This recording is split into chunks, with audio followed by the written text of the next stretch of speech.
Hi, everyone. This is Johanna Laporto. I am meeting here with Lisa Ortega. She's going to be interviewing, having a dialogue today with Latina Voice, and basically sharing her experiences with microaggressions, intersectionality, and basically kind of sharing her experiences, with drug use, incarceration, employment, and to her life as if today. So let's welcome Lisa. Lisa, I want to start first, kind of for you to give us a background of, where you're from, what made you kind of decide to share your story with Latina Voice. If you want to start us off with that. Sure. So my name is Lisa Ortega and I'm from Brooklyn. And I wanted to share with Latina Voice because Latinas need to have a voice. I think all women need to have a voice. And because we're so diverse also, and we struggle silently a lot, especially Latinas, we're kind of trained and taught to do that. I feel like this is a great platform for us not to be silent and to offer each other support in our stories. Thank you. And what basically you're going to be talking about today? Like, what's your story? I just want to be able to talk about, drug addiction and being a mom and what does that mean and how do we do that without a lot of the supports that we should be getting and we don't get. All right. So do you want to start it off, kind of sharing your experiences with drug use and drug addiction and how that started, how that evolved for you? So I started when I was, believe it or not, pretty young, and it was by mistake, just smelling magic markers, and the fumes got me dizzy. So that kind of, I realized I liked that feeling, and it escalated. And when I was 12, I was kind of sniffing glue because I knew some people in the neighborhood were doing that. And at 12 was really when it kick started. Then I started smoking weed, and it escalated. By the time I was 14, I was pretty heavily into drugs, heroin, cocaine, whatever I could get, mescaline. Yeah, you So were pretty young, huh? yeah. Yeah. And did you feel like you were able to go to any supports to kind of talk about what you were going through at that time? I think things might be different now in Brooklyn, but back then in Brooklyn, what I recall was that there really wasn't anything at all. I think if there would have been, I might have done that. But I felt like the whole neighborhood was in that era. Everyone, everyone was doing drugs. So that was kind of the thing to do in the neighborhood at the time. And what happened with your drug use? Like ultimately what that resulted in? So at the age of 22, in between 12 to 22, in between that, there was a period of time where I began selling drugs. And it just was kind of handy because I'm using and I'm selling. My boyfriend was selling. So it was trendy for me to sell. So at the age of 22, I got incarcerated for the second time. And that landed me, I got arrested for that, 2 felonies. So you had 2 felonies, which basically mean you had to do some time. Luckily for me, the one thing that I would say what happened was that in 1990 is when the first drug program that would deter you from prison came about. And that was in 1990. And I think I was lucky enough to be able to fit in that category. So from Rikers, somebody interviewed me and said, we have this new program. You think you have a drug problem? And I didn't really think I had one. And so they asked me that question. And then they sent me to the drug program. I was supposed to only be in Rikers one day, but because there were no seats in the particular drug program I was supposed to go to, no beds, I had to wait almost 2 months.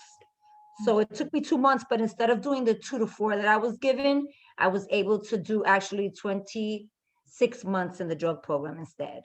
Okay. And how was that for you doing the drug program with your counterparts? So I know one of the conversations that we had recently that we could talk about in this video is the issue of colorism, right? You're a Latina, but you're white, so you're able to kind of flow through those aspects, those components. Did you see a difference in the drug program between you and maybe our brown and black communities? I what I did see was I didn't see a large amount of dark skinned women. They were there, but it wasn't the majority. So I think that, yeah, that was lacking at that time. I don't know if that they weren't being chosen for whatever reasons, but at that time I didn't see that. And I didn't see a lot of resources for women with children. Like, so the kids were just there. They had to be with someone else. But in the drug program, it wasn't really asked, do you have a safety net? Where are your kids? Are they okay? That wasn't something that used to come up in conversation. So what happened with your kids? Because I know you do have children. Right. So at the time, my father had to take them. A neighbor actually had them when I got arrested. And then she no longer wanted to care for them because they weren't hers, I suppose. And my father had to take them. So he took them for the duration of me being in the program. Okay. And how was it for you once you finish your term? So say you finish your time, how was it for you getting out? You know, I actually left before I was supposed to. I was there longer than I was there longer than I was supposed to because I didn't follow the rules, and then you get punished and you stay longer. Yeah. But I was having a difficult time getting out early because my sister was burnt in a fire. And since my father had custody of my kids and he was living with my sister, it was an issue. She was in critical condition in the hospital, burnt 85% of her body. So I needed to take care of my kids. So at the time, I remember we had to ask permission for some mayor or somebody to sign off on this because I made a deal saying, look, I have these felonies. You're going to steal one felony. I'll only have one open where people can see, but I have to finish the program. So I couldn't finish the program. I didn't want to go back to jail. Then it would have been, erased all the time I did. So they had to sign something special and then I got released. And it was hard because you get released into nothing. I went to a halfway house, but there were no job opportunities. I didn't know where I was going to get housing when I left that place, and that was limited. It was very scary. So when you came out of prison, right? Like employment, of course, is going to take time to even get. Did you feel like you had no choice but to go back into the welfare system or, apply for assistance? And how was that like? Was it accessible to you or were you giving the runaround? Like, how was that experience for you? Trying to kind of come out of jail, get back on your feet, that sort of thing. Well, the thing was, because I had left Rikers and went to a program, it was kind of a different transition. So I was coming out of a program opposed to jail. However, there was that record, it was still that record, that trail. So it wasn't a positive thing for me.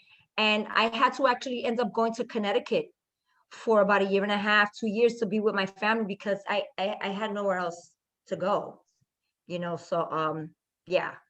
And how was it like coming back to your kids? Like, how was that like, because they were away from you for a while. How was it kind of building that relationship back again with them? It was awkward. I had no parenting skills. In the program, I guess they touch on that somewhat, but it's very superficial and it's almost non-profity the way that they talk about the parenting skills. And it's a lot of pressure on moms, like makes you feel like as a mom, you've failed in society, where it's like those systems weren't put in place to begin with. Perhaps if I had them beforehand, all of this could have been avoided. I don't feel like being incarcerated and getting felonies on my record needed to happen had I had something in the neighborhood before that I could have latched onto. Okay. So what made you turn your life around? Because it seems like you had a very rough childhood, adolescence, you went through so much adversity, right? Um, what made you change for you? And I know as women, as Latina women, we do have these experiences and where sometimes, these messages come to us that, we're not good enough. Specifically for a person like you that went to prison, you start hearing the negativity and you're not good enough for this and you have a record following you, you're not good for that. How did you get yourself out of that whole situation? Because I mean, today you're a totally different person than you were years ago. I think it was the support of other women that I watched that had walked a similar line and succeeded, that I looked at that and I said, wow, they did this and I can do that too. And I clung on to the rooms of, a 12-step program that when I got out, it wasn't something that I had to swipe a Medicaid card to get access to. It was people that were sitting together that had the same issues and that were talking about what they went through and this is how they did it. So I followed other women's footsteps. I copied other women. That was basically it. And I asked for help.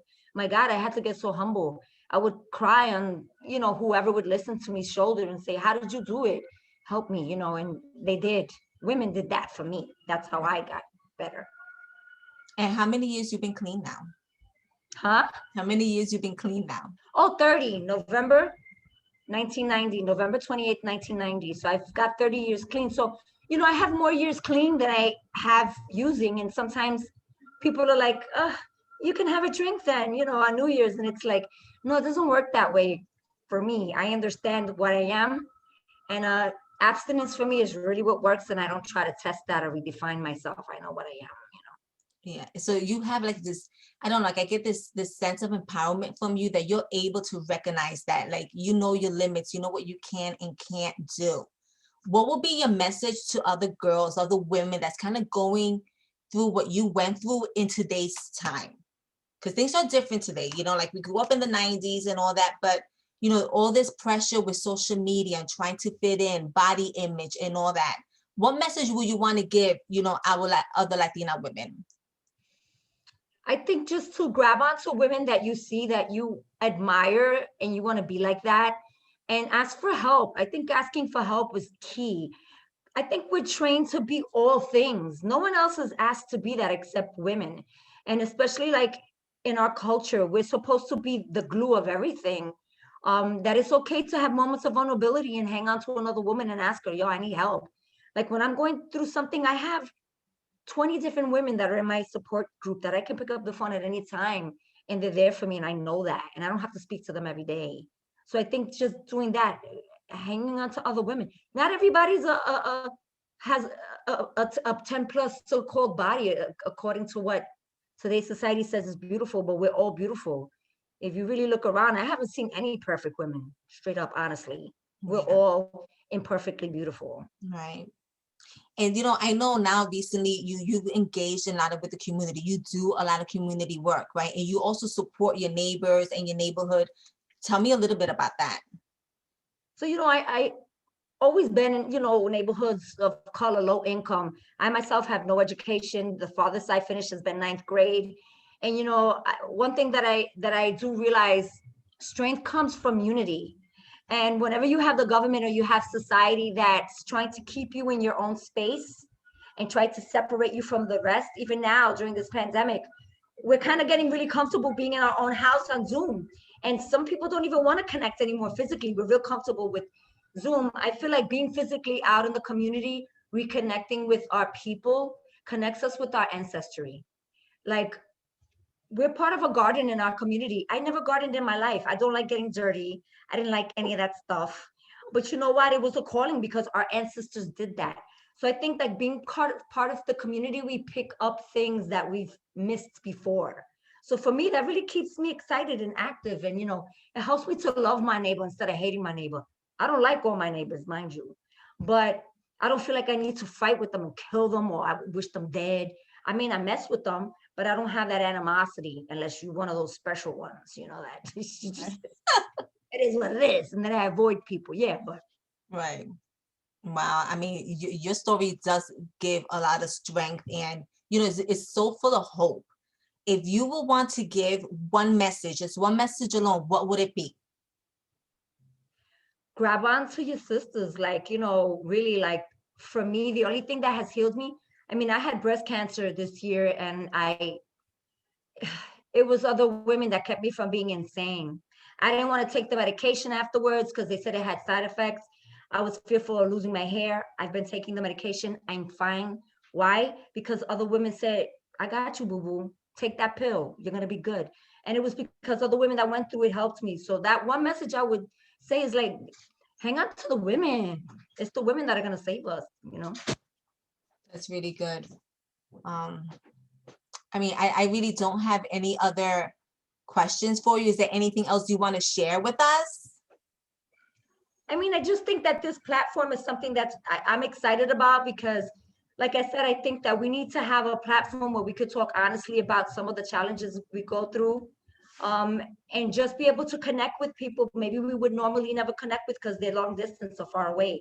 So I thank you for doing that, Joe, and I look up to you because you're an inspiration too. Thank you for Oh, doing that. thanks, Lisa.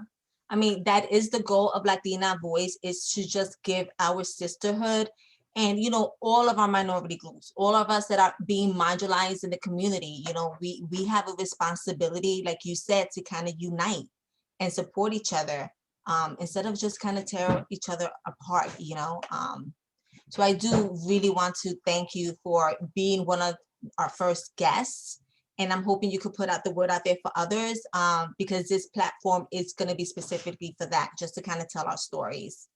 So Thank you. Thank you so much.